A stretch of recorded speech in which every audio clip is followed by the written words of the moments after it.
Kembali lagi di Dialog Positif Plus, masih bersama Pak Wayan Mustika. Pak Wayan, ini satu topik yang sangat menjadi gandrung Pak Wayan, karena banyak orang yang menggunakan topik ini pengen kayak mendadak misalnya Pak Wayan, pengen sukses mendadak gitu. Jadi sibuk berafirmasi, tapi kadang-kadang lupa bahwa afirmasi itu katakanlah bagian dari the law of attraction misalnya. Tapi kadang orang tuh nggak sadar bahwa law of attraction itu nggak bisa lepas dari law of action gitu Pak Wayan. Jadi kadang-kadang ngambil partikular, pokoknya saya afirmasi aja, yang penting nanti ini pasti dan seterusnya gitu. Tapi tidak melihatnya secara holistik gitu. Nah, sebelum kita nanti kupas satu-satu nih Pak Wayan, dalam perspektif Pak Wayan, afirmasi itu apa sih Pak Wayan?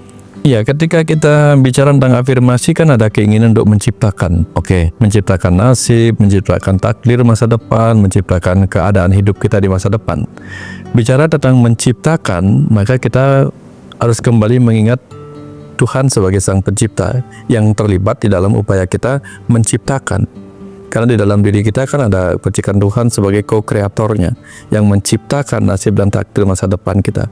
Nah, bicara tentang Tuhan sebagai kecerdasan semesta, maka kita tahu kecerdasan semesta, Sang Pencipta, menunjukkan kemampuan jadi energi, baru materialisasi menjadi materi, mewujud menjadi material. Nah, di level energi, kita kenal setidak-tidaknya ada 3. Energi cahaya, energi suara, energi elektromagnet. Ketiga-tiganya itulah yang kemudian mematerialisasi.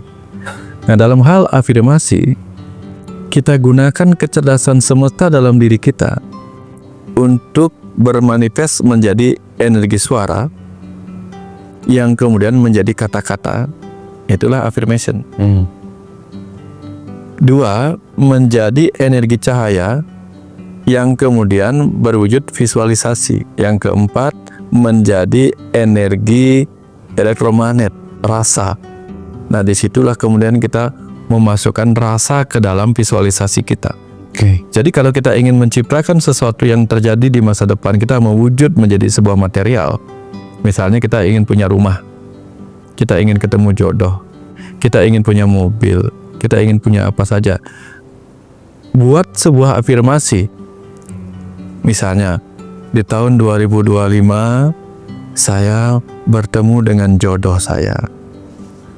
Itu kata-kata. Jodoh saya wajahnya seperti ini, lalu visualisasikan wajahnya seperti ini.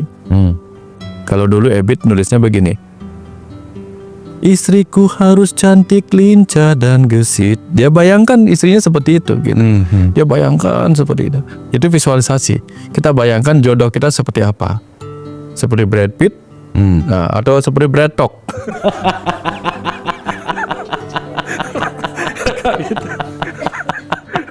Itu salah afirmasi namanya Pak Wayan ya. Visualisasi. Lalu untuk energi elektromagnetnya kita rasakan seolah-olah itu sudah terjadi. Ini pentingnya visualisasikan rasa. Karena apa? Energi itu bergerak dalam rasa. Perasaan bahagia, perasaan positif, perasaan sukacita, seakan-akan itu sudah terjadi. Ini 3 energi ini baru kemudian kita wujudkan ke dalam action. Nah, jadi do affirmation, do attraction.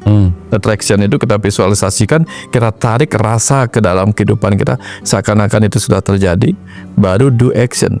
Aku membayangkan Aku bertemu jodohku di tahun 2025. Aku bertemunya di sebuah supermarket. Tapi selama tahun 2025 nggak pernah ke supermarket. Ketemunya gimana coba? Ini pentingnya action. Kalau kita cuma membayangkan aku bertemu dia di sebuah tempat di pegunungan, mendaki gunung nggak pernah gitu. Berarti yang mengurung diri di rumah aja ya, misalnya pokoknya jangan jauh-jauh ya, yang bisa terrealisasi gitu ya. Ya nggak apa-apa. Bang, misalnya gini, aku bertemu dengan jodohku di Kutub Utara, udah nggak pernah ke sana juga ngebayanginnya ke sana. Itu seperti lagunya siapa tuh? Menghayal bukan.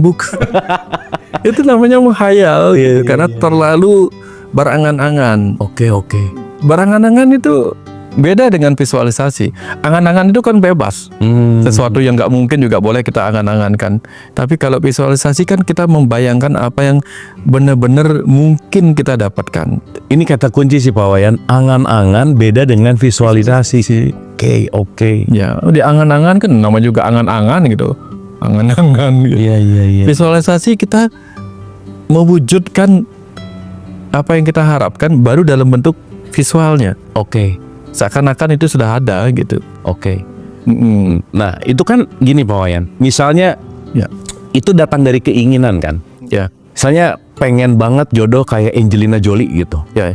Terus di suasana yang oke dengan apa? Itu kan semua daftar-daftar keinginan Pak Wayan. Ya. Dan kita tahu bahwa keinginan itu kan akan sangat dalam tanda petik ya tidak relevan dengan realitas. Ya. Bahwa hidup ini tidak sesuai dengan keinginanku, tapi yang terjadi bahwa realitasnya yang akan ada lah gitu kira-kira. Ya. Nah, pertanyaannya apakah afirmasi itu datang pure dari keinginan kita, yang tapi akhirnya kalaupun nggak kejadian kan suka jadi kecewa gitu Pak Wayan. Gimana tuh? Gini Kang Abu, selalu siapkan diri untuk mendapatkan 50% dari harapan kita. Jadi kalau ingin dapat uang 1 juta, aku memiliki uang 500 juta. Dapat 1 juta, ini udah cukup dah. Oke. Kan boleh target setinggi-tingginya, makanya ada bahasa gantungkan cita-cita setinggi langit. Kalau jatuh ke bumi kan kebenaran ini gitu. Iya. Kan juga kalau digantungkan cita-cita setinggi langit, kalau masih di langit kan nggak bisa diraih. Betul. Kalau akhirnya nggak sampai di langit, jatuh ke bumi, ini kebetulan ini. Iya. Jadi gantungkan cita-cita kita misalnya pengen punya jodoh kayak Angelina Jolie kan. Ya. Tapi kan kita tahu konon di bumi ini ada manusia-manusia yang memiliki kemiripan beberapa orang gitu. Ya enggak? Ya. Yang nggak dapat Angelina Jolie yang itu setidaknya ada ketemu orang yang namanya Angelina Jolie tapi wajahnya enggak sama. Minimal mirip nama gitu. Mirip namanya yang mirip gitu ya. Iya sih bener sih Pak Wayan. Tapi nggak pengen gitu juga sih Pak. Oke. Nah ini kan juga melatih ya Pak Wayan bahwa tadi antara apa yang kita inginkan, kita visualisasikan, tapi saya rasa hal yang paling penting adalah selalu bisa merasakan dulu bahwa apa yang belum terjadi sudah ada saat ini. Persis. Gitu Pak Wayan. Betul nggak? Karena gini, sebetulnya apa yang diharapkan sama kita kan sebetulnya rasanya. Betul. Ketika saya mendapatkan sesuatu, rasa nyamannya itu dari dalam, bukan apanya. Ya. Dan ketika itu pun belum ada, tapi aku sudah merasa ada, dan setidaknya perasaan itu sudah ada di level yang tinggi gitu. Mungkin dalam bahasa perspektif barat itu ada kata gini Pak Wayan, fake it until you make it. Pura-pura dulu aja sampai pada akhirnya beneran ada. Karena kenapa? Antara beneran ada atau enggak, yang penting rasa itu sudah terpenuhi. Gimana tuh Pak Wayan? Kalau Kang Abu pergi ke toko makan, ke tempat makan, ke restoran apapun gitu, ketika Kang Abu order makanan itu kan pasti yang pertama Kang Abu pikirkan apa? Ini kayaknya enak deh. Betul. Rasa yang pertama muncul. Betul.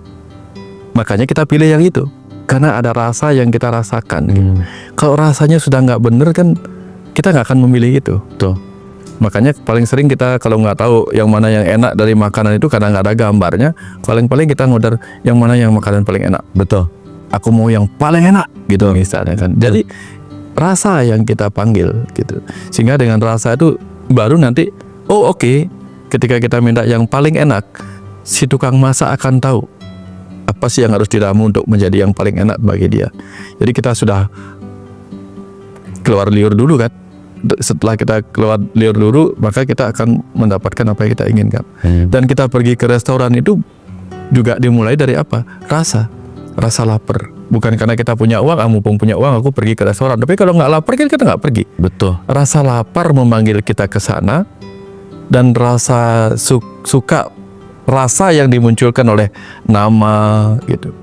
Sweet sour omelet gitu misalnya. Ada asam manis, udah kerasa nih gitu. Ya, jadi rasa itu yang membuat kita menarik untuk mengambil apa yang kita order itu. Betul. Makanya kadang rasa dimunculkan lewat foto-foto dari makanan yang dimenyukan itu.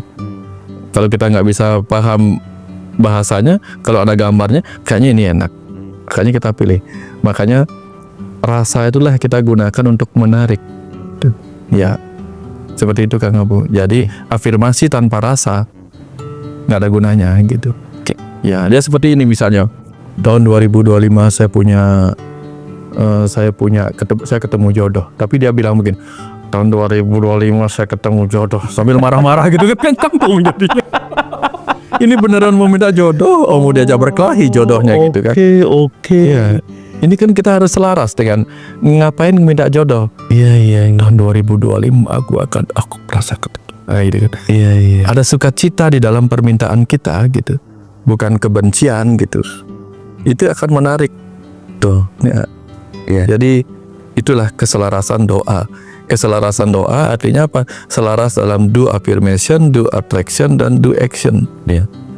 Di dalam do attraction itu kita tarik dengan rasa gitu, tarik dengan visualisasi, energi cahaya, energi suara, energi elektromagnet nanti akan mematerialisasi, mewujud menjadi harapan kita. Saya ngomong gini karena memang melakukan ini untuk mendapatkan apa yang saya inginkan gitu. Oke. Based on pengalaman subjektif ya Pak Wayan ya. Subjektif ini. Iya. Tapi ngomongin jodoh ya, maksudnya kaum tuna asmara ya Pak Wayan, Iya. yang belum punya jodoh gitu ya, jomblo gitu. Ya, Gimana sih ketika itu afirmasi udah dilakukan, tapi nggak datang jodohnya gitu Pak Wayan? kurang open heart aja sih. Oke. Kadang kan bukan ini yang ku mau, bukan ini yang ku mau gitu. Padahal minta jodoh kan. Siapa tahu itu memang jodohnya. Gitu. Oke. Jadi milih-milih ya. Milih-milih gitu. Oke. Ya, jadi milih-milih kita akan begitu. Banyak orang bilang aku maunya jodohku Brad Pitt. Dia nggak tahu bahwa yang datang itu adalah suatu ketika bisa operasi plastik kayak Brad Pitt. Siapa tahu kan? udah kaya sih orangnya datang, tapi wajahnya bukan kayak Brad Pitt kayak siapa gitu. Tapi kan kalau dia operasi plastik bisa kayak Brad Pitt gitu. Iya. Wajah saya begini kan karena membayangkan Arjuna. Tapi yang datang butuh cakil gitu. Jadi wajahnya kayak gini. Salah visualisasi. Ya, tapi Pak Wayan pada akhirnya kita tidak hidup dengan cantik dan gantengnya. Ya. Kita akan hidup dengan karakter dan sifatnya Pak Wayan ya. Karena dari mata turun ke hati. Setelah lewat mata nanti kita pasti perhatiannya ke hati aja lama-lama gitu kan. Namanya juga turun kan gitu. Setelah turun ke hati maka kita akan ada di bagian bawah itu. Oke. Karena kalau orang berjalan kan nggak di atas, orang berjalan di bawah. Di atas itu yang dia lihat mata. Matahari kan di atas. Iya. Mata juga ada di atas. Dari mata turun ke hati. Dengan hatilah dia kemudian menjalani kehidupan ini. Nanti kalau sudah hatinya sudah nggak bagus, biasanya gagal menjalani kehidupan bersama-sama gitu. Oke. Ya, bukan apa yang kita lihat ujung-ujungnya, tapi apa yang kita rasakan. Ya. Dan kebanyakan yang gagal juga kalau boleh disimpulkan sedikit ya Pak Wayan, bahwa ketika kita mau menuju ke keinginan kita, katakanlah perlu langkah 1000 langkah Pak Wayan. Kita mengafirmasi hari ini dengan semua tuh ya, visualisasi lah, rasa apa, selesai. Kan kita juga perlu melangkah Pak Wayan, betul nggak? Perlu waktu tumbuh untuk katakanlah mau berbuat tuh ada masa tumbuhnya gitu. Yang menarik Pak Wayan, yang selalu saya lihat bahwa udah jelas nih pengen ke arah situ dan saya perlu 1000 langkah. Yang menarik baru 2 langkah ganti cita-cita Pak Wayan. Nah itu sering kali terjadi. 2 langkah ganti cita-cita lagi. Akhirnya langsung bicara, cita-citaku tidak pernah terkabul. Bukan nggak terkabul, orang 2 langkah ganti cita-cita. Persis kan. Berarti ada konsistensi, betul nggak Pak Wayan? Betul. Tanpa itu kita nggak dapat apa-apa gitu. Karena ketika kita mencari sebuah tempat yang jaraknya 1 kilo, lalu menyerah pada meter kedua, nggak dapat apa-apa kita. Iya. Dan dalam konteks kita tidak tahu ruang dan waktu di mana kita akan bertemu, maka jangan menyerah sampai itu terjadi. Kan kebanyakan orang mengcancel. Makanya ketika kita ngetik apapun di laptop itu apa, mengetik sebuah novel cerita yang nanti akan kita print atau apa gitu. Sebelum kita print kan misalnya kita printernya nggak ada di situ nih, kan kita tutup gitu, udah selesai nih. Tapi sebelum tutup kan diingatkan, are you sure you want to save gitu? Yes gitu. Nanti begitu kita mau ngeprint tanya, are you sure you want to print? Yes, baru kita diyakinkan terus. Tapi ketika kita ragu, no, kita cancel berarti. Nah ketika kita sudah masuk tahap ditanya, jadi ngeprint ya? cancel, ya udah cancel, nggak jadi kita.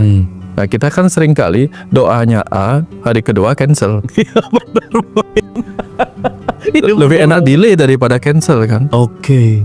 Delay oke, tahun 2025 nggak jadi, oke 2026 lah mungkin delay Daripada pesawat. cancel ya. Daripada cancel gitu. Oke. Makanya Tuhan nggak berpihak padaku sampai hari ini juga nggak dapat jodoh, itu cancel. Oke. Makanya kepasrahan itu adalah berserah kapanpun waktunya. Iya. Delay oke. Ya.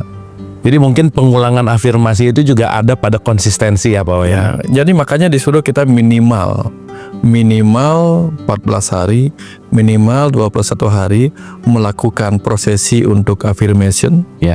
visualization dan attraction itu. Ya. Setelah itu let nature do the rest. Let nature do the rest. Ya, cukup 14 sampai 21 hari. Kalau misalnya kita punya kekuatan yang cukup lumayan dalam kekuatan metafisik gitu, 14 hari. Kalau kita rasanya kadang ragu, kadang nggak, pastikan bener nggak sih kita maunya Brad Pitt gitu misalnya. 21 hari kita ulang Brad Pitt gitu. Jangan sampai yang tadi saya bilang itu di hari ke-20 mintanya Brad Talk.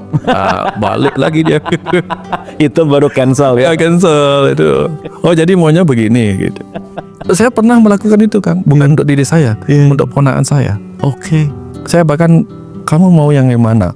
Mau Bali Utara, Bali Selatan, Bali Tengah, Bali Utara mau. Oke, kita akan temui dia. Saya bilang begitu. Duduk kita di depan warung. Dia belum punya jodoh nih. Duduk kita di depan warung. Terus ada cewek lewat. Mau yang itu nggak? Cantik sih tapi kayaknya nggak mau sama saya. Kamu kok tahu? Saya bilang gitu. Ya nggak mungkin lah dok. Kamu lihat sekarang. Nanti kamu lihat di depan kita. Pas di depan kita dia akan nunduk. Setelah itu lewat di depan kita, dia nunduk lewat, tapi agak lewat dari kita, dia di seberang jalan, agak lewat dari kita, dia akan dongak lalu menoleh ke kamu. Kalau dia melakukan itu jodohmu, saya bilang gitu. Kaget ya kan? Ayo kita perhatikan sama-sama. Kita nonton lah dia lewat jalan. Bener, pas dia jalannya biasa, pas depan kita, searah dengan kita, nunduk. Agak jauh dari kita, nengok. Nah, itu jodohmu. Masa sih mau? Ya. Ya tanya nanti pasti itu orangnya Bali Utara. Beneran orang Bali Utara. Kamu cari nanti dia orangnya ada di kerja di sini. Dia ada di lantai 4 pasti, lantai 3 pasti. Karena saya main ini kan, main rama-rama lantai. Truk yang keluar lantai 3, ini ada di lantai 3. Dia orang Bali Utara. Cari ke sana. Beneran orang Bali Utara. Nah, saya bantuin dan akhirnya sekarang sudah punya anak 2. Oke. Pacaran mereka, nikah mereka dengan segala drama. Oke, nggak apa-apa ada drama. Tapi itu perjuangan berat mereka gitu. Yeah. Dari situ dia percaya, oh gitu. Wah, intinya konsistensinya ya Pak Wayan. Intinya first apa? Trust dulu. Trust. Ya. Baru terus. Gak tuh kata terus baru ngerusin ya. Oke Pak Wayan, mudah-mudahan ini bisa jadi obat bagi jomblo ya. jomblo yang tunda asmara Pak Wayan ya. Supaya afirmasinya segera terkabul, at least yang penting jangan cancel, meskipun delay tapi jangan cancel. Ya, jangan cancel. Terima kasih Pak Wayan.